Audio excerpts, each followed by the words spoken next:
I'm in the centre of Norwich High Street, and you can see behind me a brand new Primark store going up. We're all aware of the fast fashion and how it is destroying our planet, but there are so many different ways that you can shop and get that fast fix that we all seem to want these days. We want to be able to get something new and have something new in our wardrobe all of the time. So what I'm going to be doing is showing you a few alternatives instead of buying into the throwaway fashion that seems to be really, really popular. Point one, shop vintage.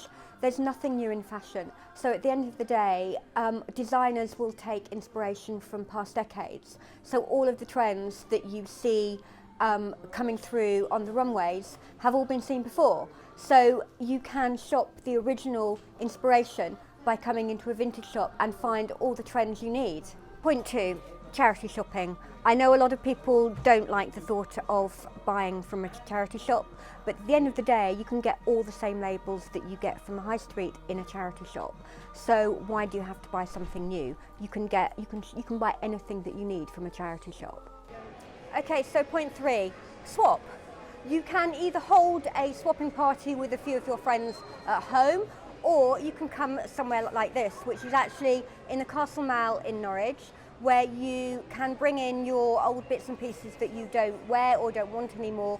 They will give you a number of points depending on the quality and the brand that you're bringing in, and then you can swap for new pieces and have a fantastic new wardrobe without spending any money and not paying out for fast fashion. So if you do want to buy clothes, what I would suggest doing is buy investment pieces. So buy something of real quality that you know is going to last and you're going to be able to wear over and over again. And if you're shopping in Norwich, the best place to go for that is Jarrell's department store behind me, which has a fantastic range of really good quality fashion that you know that you will wear forever. Typical British weather, we've had to come in out of the rain from our filming around Norwich today. But the point, I don't know what point we're up to, but mending, it's something that we've lost the art of doing.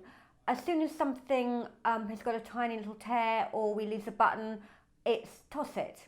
So what we need to do is either start to mend ourselves. There are loads of classes that you can go to if you want to learn, or find a really good seamstress who can do simple mendings, put patches on and mend things that are damaged. So instead of throwing it away as soon as it's got a tiny little tear in it, do a whole old-fashioned make, do and mend. The most sustainable way to shop is to use what you already have. We all have lots and lots of pieces in our wardrobe which we never seem to wear. So my ultimate tip is to take a look at what you already have, pull everything out and try and mix and match together. Don't be afraid to put patterns together, mix colours together, maybe even get yourself a little mood board, pull out some images from some magazines and then see what you've already got to create these outfits that you really like. If you do want to shop, again, what I would suggest is to research sustainable brands. There's an awful lot online. There's an awful lot of companies and designers now that are designing and producing a lot more ethically. So that is another way if you want to be a lot kinder to the planet and to the people that are making your clothes.